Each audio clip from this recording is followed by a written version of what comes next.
Static cut through the silence of the early morning hours. It was the sound of an old radio, that hiss that seems to come from nowhere. But then, a voice, low, drawn out, pronouncing a name that no one should know. And the worst part, all of it, was recorded. There are sounds that shouldn't exist, frequencies that capture things beyond our comprehension, and there are recordings that should never have been heard. What you're about to discover isn't fiction.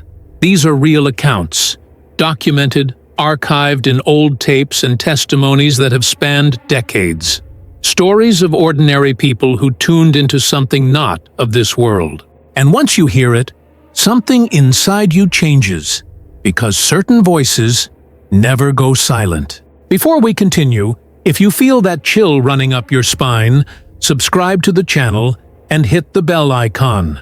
Because here, every story is a door left ajar to the inexplicable. And today, that door creaks louder than ever.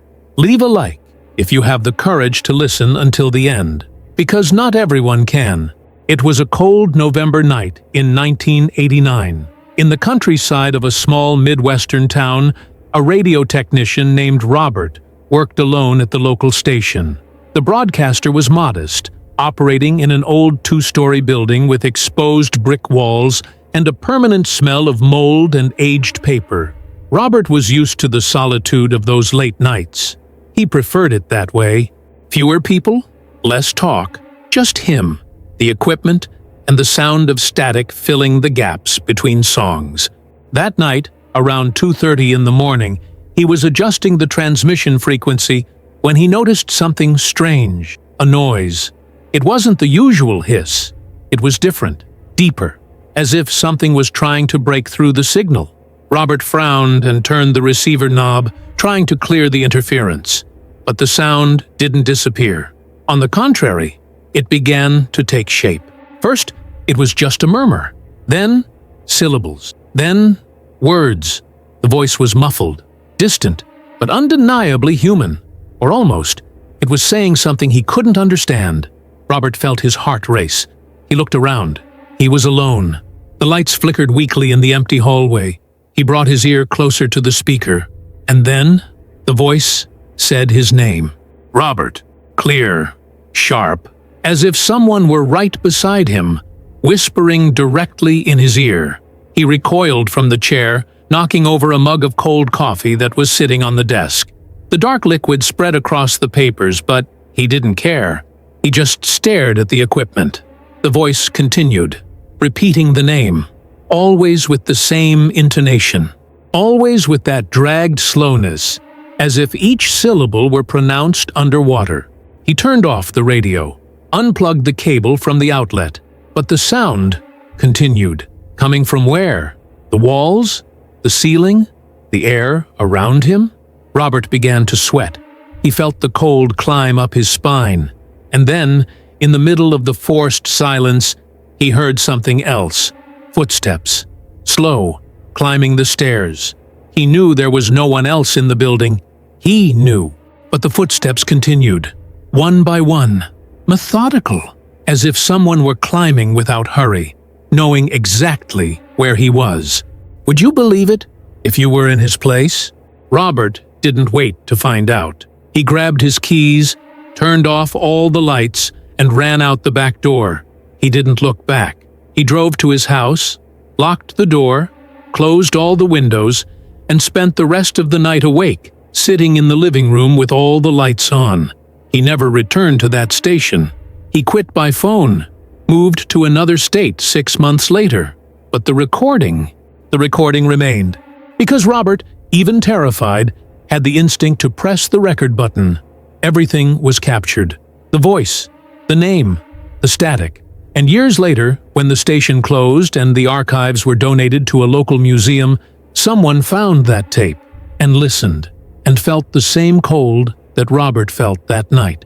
But this wasn't the only case. In the early 90s, a communications student named Sarah was working on a project about old radio broadcasts.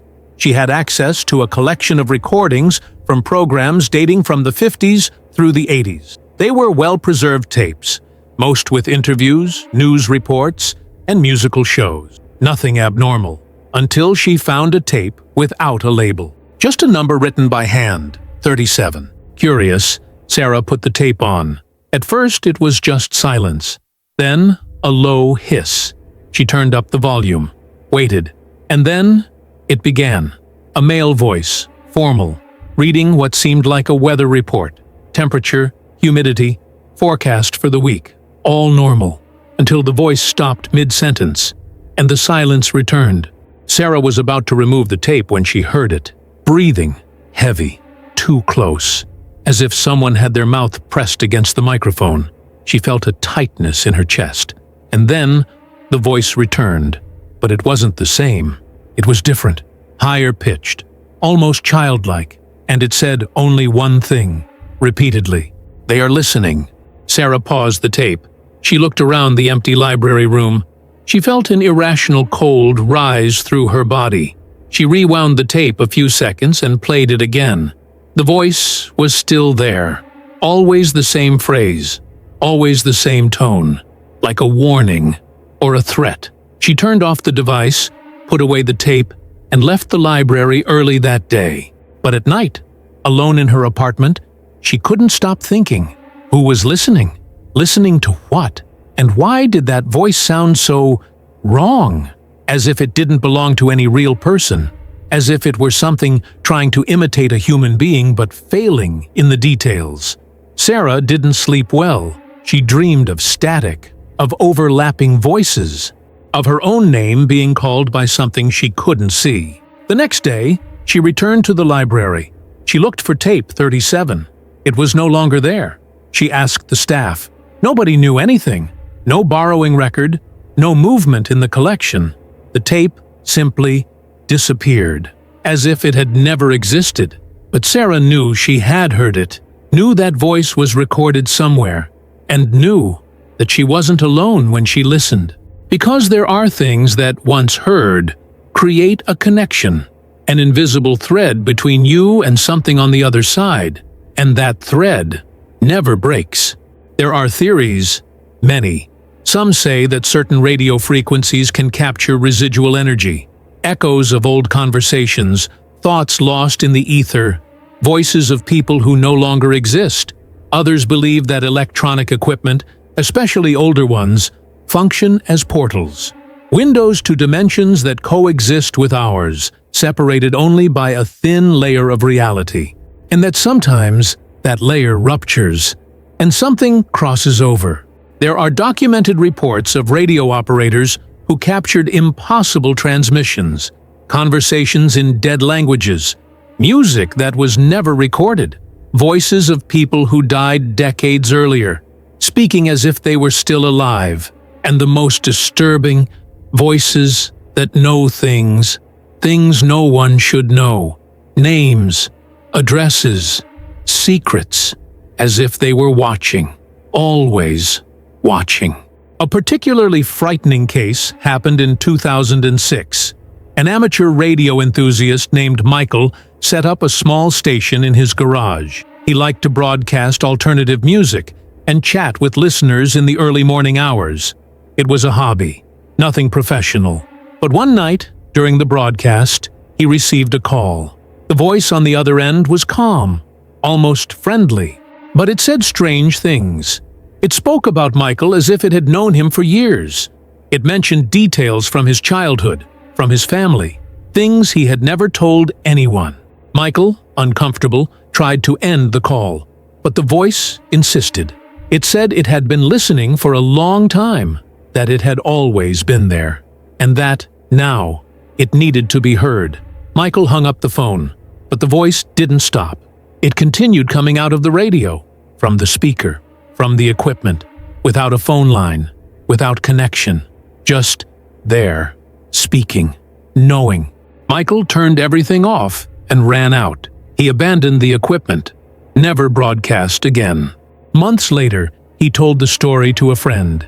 He said that sometimes he still heard the voice, not on the radio, but in his head, in moments of silence, as if something had stuck to him, as if, by listening, he had opened a door, and now he couldn't close it anymore.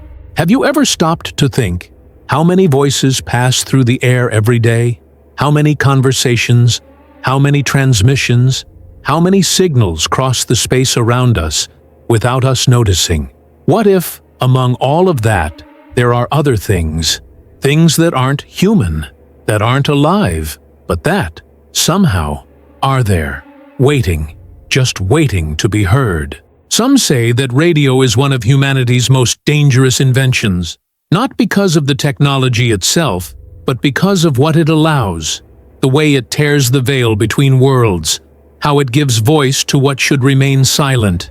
And once you tune in, once you hear, that's it, because they know you're on the other side, and they know how to find you.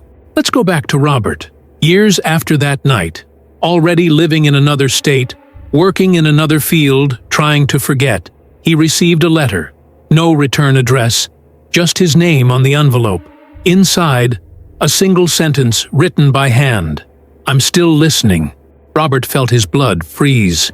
He burned the letter, changed addresses, changed his number. But the feeling of being watched never left him. Until the end of his days, he avoided radios, avoided any type of transmission, because he knew that somehow that voice was still there, somewhere between the frequencies, between the signals, waiting to speak with him again. And Sarah? Sarah dropped out of the communications program, never touched a radio tape again, but she swears to this day that sometimes, when she's alone, she hears that voice, quietly, almost imperceptible, saying, "They are listening," and she looks around and sees no one, but she feels that she's not alone.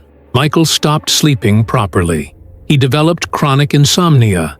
He says he can't stay in absolute silence, because when he does, he hears. Not words, just presence, as if someone were on the other side of a thin wall, breathing, waiting. These aren't isolated cases. There are hundreds of similar reports, scattered around the world. People who worked with radio, people who simply heard something wrong at the wrong time, and all of them describe the same thing, the sensation that something crossed over, that something was awakened, and that now it won't go away. There's a theory, little known, among paranormal researchers. They call it residual frequency. The idea is that certain emotions, certain traumatic events, leave marks in space, and these marks can be captured by electronic equipment. They're not ghosts, they're not spirits, they're echoes, impressions, memories recorded in the very structure of reality. And radio, with its ability to capture invisible waves, is the perfect instrument to access them. But what if they're not just echoes? What if they're conscious things, entities that learn to use radio waves as a means of communication, that discovered that by speaking, by whispering a name, by repeating a phrase, they can create a connection with whoever is listening, and that this connection is permanent? Think about it. How many times have you heard something strange on the car radio? A hiss, a voice that shouldn't be there, a sound that made you look at the back seat, even though you knew you were alone? How many times did you simply ignore it, changed the station, and moved on? But what if you shouldn't have ignored it? What if that was a call? There are people who dedicate their lives to hunting these transmissions. They call themselves listeners. They spend entire nights with headphones on, slowly turning the dial, looking for something different, something wrong. And when they find it, they record, they archive, they study, they try to understand. But many of them, over time, begin to change. They become quieter, more distant, as if part of them had become trapped on the other side, as if, by listening for so long, they had become part of the static. One of these listeners, who prefers not to reveal his name, reported the following: "There's a specific frequency. I won't say which, but if you tune into it, between 3 and 4 in the morning, you'll hear, not always, but sometimes, a voice. It doesn't say anything comprehensible, just sounds, but you feel it. You feel it's trying to say something, something important. And if you listen long enough, you start to understand. And that is the worst part, because once you understand, you become part of the transmission. This raises a disturbing question. What if we've all already been part of these transmissions? What if, at some point, without knowing, our voices were captured, recorded somewhere beyond our reach? What if, on the other side, something is listening, studying, learning, using our own voices to reach us? There's a recording found in a basement of an old radio station in Eastern Europe that has never been explained. It's 23 minutes of static, just that. But if you listen carefully, if you really pay attention, you begin to notice patterns, rhythms, as if the static were trying to form words, as if there were something hidden there, waiting to be decoded. Some people who listened to the complete recording reported nightmares. Others said they began to hear the same static in other places, on television, on the phone, in the sound of the wind, as if the recording had planted something in their minds, something that grew, that spread. And here's the scariest part. Nobody knows who recorded that. There's no record, there's no date, there's no information. The tape simply was there, as if it had appeared out of nowhere, or as if it had always existed, waiting to be found. Can you imagine being alone at home, at night, and suddenly the radio turns on by itself, without you having touched anything, and it starts playing that static, that sound you heard in the recording.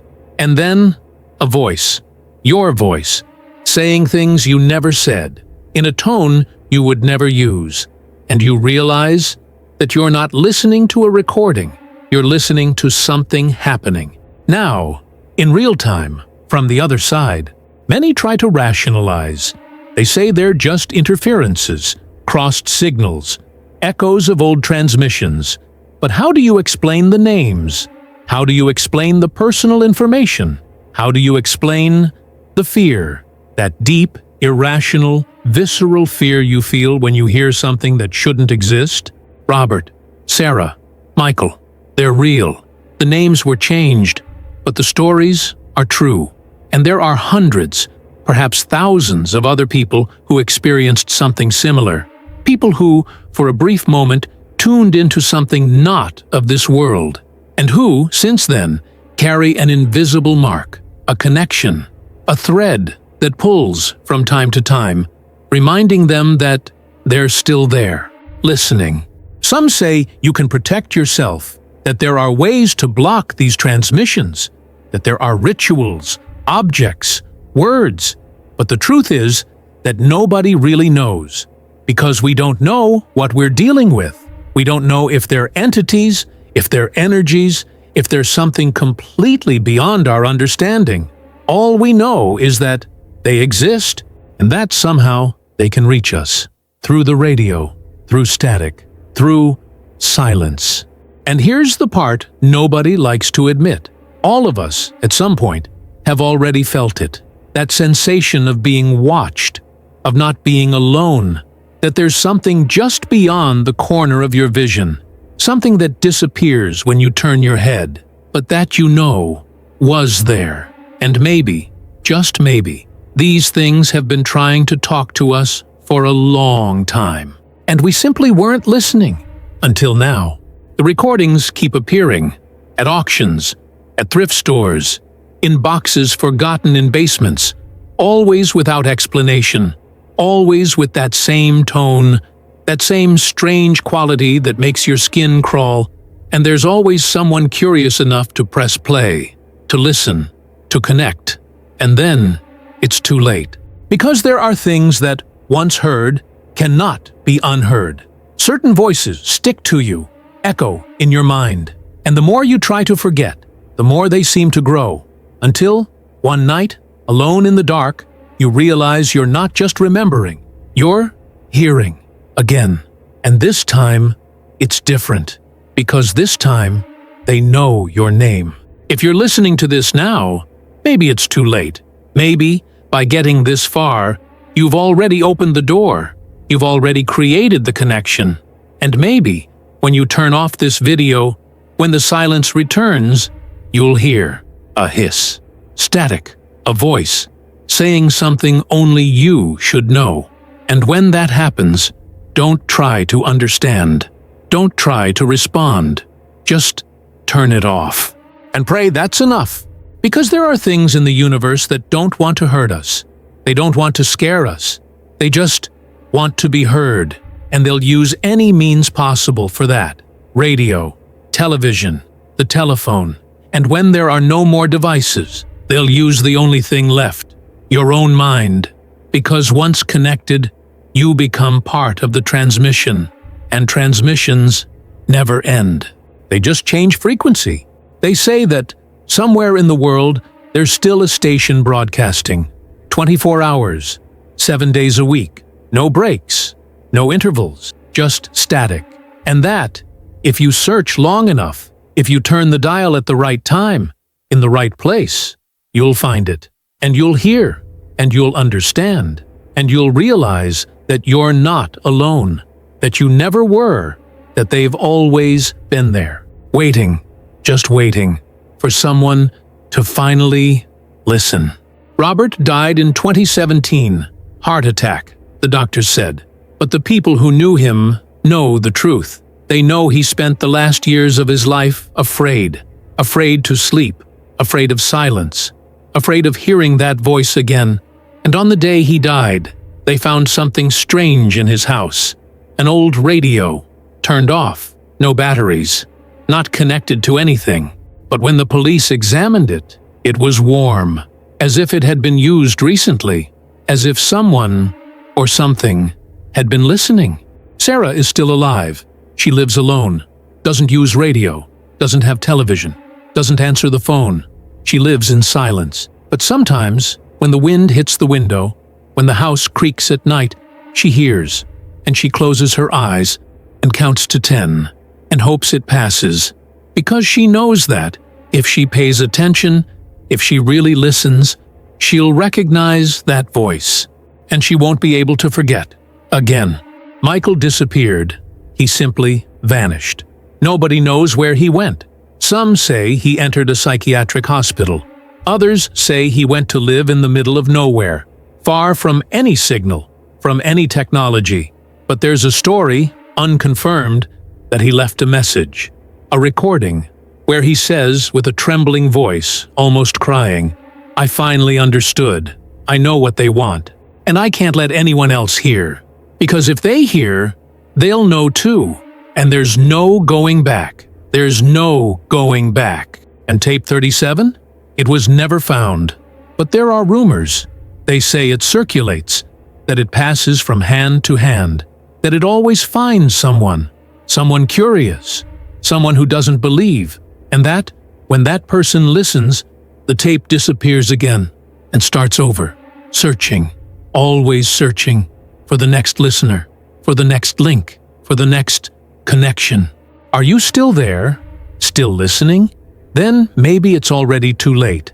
Maybe you've already heard too much. Maybe, when you leave here, when you return to the silence of your room, you'll notice a presence, a sound, static that wasn't there before, and you'll try to ignore it. You'll try to pretend it's just imagination. But deep down, you'll know that something changed, that something crossed over, and that now, you're part of it. The entities that speak through radio have no form, no body, no intentions we can comprehend. They just exist between the waves, between the signals, between worlds. And from time to time, when someone tunes in, when someone hears, they find a gap, a path, and they cross over, not to hurt, not to scare, but just to exist on our side, in our reality, using our voices, using our fears, using us. And maybe, just maybe, they've always been here, before radio, before electricity, before everything, just waiting for us to develop the technology, waiting for us to create the tools, so that finally they could speak and be heard and never be silent again. So, the next time you turn on the radio, pay attention, not just to the music, not just to the words, but to what's between them, the spaces, the silence, the static, because that's where they live, that's where they wait. And if you listen carefully enough, maybe they'll speak to you, and when they do, you'll understand, you'll know, and you'll realize there's no escape. Because once you hear, you'll always hear, forever, until the end. The broadcast never ends. It just changes frequency. And all of us, whether we want to or not, whether we know it or not, are part of it. Listeners, transmitters, echoes, voices, lost in the static, waiting, always waiting, to be heard or to hear. And when it finally happens, when the connection is made, there will be no going back. Just the sound, infinite, eternal, inescapable. They say there's one last recording, the oldest of all, found in a military archive, classified for decades, released just a few years ago. It's only 40 seconds, and in it, a voice, clear, calm, saying only, "We have always been here. You just weren't listening, but now you are, and we're not going to stop." And since that recording was released, reports have increased. More voices, more frequencies, more people, as if something had been activated, as if, by revealing the existence of these entities, we had strengthened them, as if they were getting stronger, more present, more real. And here we are, talking about them, hearing about them, thinking about them, and with each word, with each second, we're feeding the connection, we're opening the door, we're calling, and they respond. They always respond. If you made it this far, congratulations. Or not. Maybe you just made the biggest mistake of your life. Maybe you just became one more link in the chain, one more voice in the static, one more listener. And listeners are never truly alone, because on the other side, there's always something, listening, waiting, knowing. Before you go, leave a like on this video, subscribe to the channel, and turn on notifications, not because I'm asking, but because maybe, just maybe, you'll want to know what comes next, because these stories don't end, they just continue, and now you're part of them. Comment below if you've ever heard something strange on the radio, if you've ever felt that presence, if you've ever realized you weren't alone, because other people need to know, need to understand, that this isn't imagination, that this isn't coincidence, that this is real. And when you turn off this video, when the silence returns, pay attention. Just pay attention. Because maybe you'll hear a hiss, a whisper, your name. And when that happens, remember. Remember that you were warned. Remember that you knew.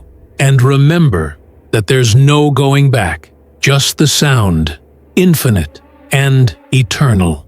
The lights flicker. The night continues. And somewhere, between the frequencies, between the waves, between worlds, they wait. They always wait. Because the radio never really turns off. Not really. It just changes tone. And you're tuned in now, forever, listening, being heard, part of the broadcast, until someone else hears. And the cycle begins again. Good night, or should I say, good luck. Because after this, you're going to need it. All the luck in the world. Not to hear, not to feel, not to know that they're there, always there, waiting, just waiting. But there's more. There's always more. Because these stories, these accounts, don't exist in isolation. They connect. They form a web. And the more you investigate, the more you dig, the more you realize there's a pattern. Something bigger. Something that's been happening for much longer than we imagine. Let's go back to the beginning, to the early days of radio, when the technology was new, experimental, almost magical, when no one really understood how those invisible waves could carry voices through the air. There was something supernatural about it, and maybe there always has been. There's a document, archived in the records of a European university. A diary of one of the pioneers of radio technology, written in 1924. He describes nighttime experiments, trying to capture distant signals, and in one of the entries, dated March 15th, he writes, "Today I captured something I cannot explain, a voice, but not from any known station. It spoke in a language I don't recognize, and then, for a brief moment, it pronounced my name, in perfect English, as if it knew I was listening. I immediately shut everything down. I don't know if I should continue the experiments." He continued, "For 3 more weeks. And then, abruptly, the notes stop. There are no more records, no explanation. He simply disappeared. His equipment was found intact in his laboratory, but he was never seen again. Some say he had a nervous breakdown. Others say he fled, but there are those who believe that he didn't leave, that he was taken, pulled to the other side, into the transmission. He wasn't the only pioneer to report strange experiences. There are letters, there are diaries, there are research notes, all mentioning the same things: inexplicable voices, impossible interferences, the sensation of being watched through the waves. And many of them eventually abandoned their work. Some went insane, others simply vanished. It's as if, by inventing radio, we had accidentally opened a door we didn't know existed, and on the other side, something was waiting for millennia, waiting for us to develop the means, the instruments, the necessary tools so they could finally cross over. There's a theory proposed by a paranormal researcher in the 80s called dimensional resonance theory. The idea is simple. Our universe vibrates at a specific frequency, and there are other universes, other dimensions, vibrating at different frequencies. Normally, these dimensions don't interact. They're like different radio stations, each broadcasting its own signal, without interference. But when we create technology capable of manipulating frequencies, when we build devices that can tune into different waves, sometimes, accidentally, we tune into something else, something that shouldn't be reached. And when we do that, when we hear, we create a bridge, a path, and they use that path. Sounds crazy, doesn't it? But how do you explain everything that happened? How do you explain the thousands of reports? How do you explain the recordings? How do you explain the fear? That fear everyone feels when they hear. That ancestral deep fear that comes from somewhere beyond logic, as if our instinct knew, as if, on some primitive level, we recognized the danger. There's a particularly disturbing recording. It circulates in obscure internet forums. Few have heard it. Even fewer manage to get to the end. It's 52 minutes long. It starts normal. An old radio program, classical music, the host speaking calmly. But around minute 12, something changes. The host's voice begins to distort. It gets slower, deeper, and then he stops speaking comprehensible words, just sounds, guttural, inhuman, and in the background, almost imperceptible, other voices, hundreds of them, whispering, overlapping, creating a cacophony of horror that makes your brain hurt, makes your vision blur, makes you want to turn it off. But some can't. They stay trapped, listening, until the end. And those who get there are never the same. There are reports of people who listened to the complete recording and, days later, began to have episodes. They saw things, shadows in corners, figures that disappeared when they looked directly. They heard whispers when they were alone. And the worst part, they began to talk to themselves. Not normal conversations, but those same guttural sounds, as if something had been planted in them, as if the recording were a virus, not for the computer, but for the mind. One of the listeners, who managed to reach minute 41 before turning it off, wrote on a forum, "Don't listen, please.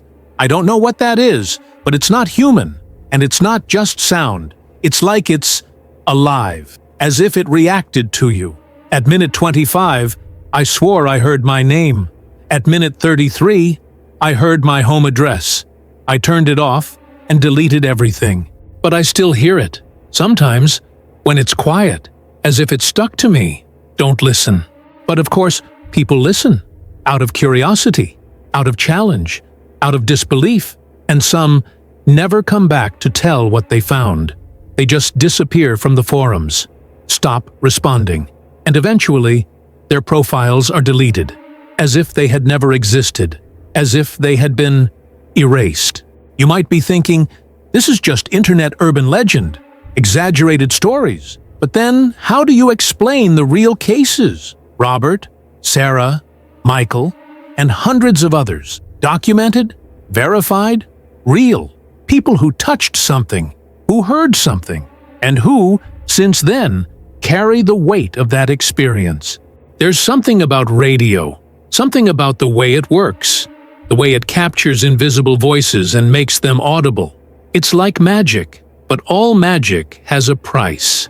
And the price of radio, maybe it's the door it opens, the vulnerability it creates, the access it grants. Think of it this way. When you talk on the phone, your voice is converted into an electrical signal, transmitted and reconverted into sound. It's mechanical, predictable. But when you broadcast via radio, your voice becomes a wave. It spreads through the air, travels through walls, through mountains, through miles of empty space. And in the process, it passes through places, dimensions, frequencies, and maybe it carries something back, something that clings, something that learns, something that waits.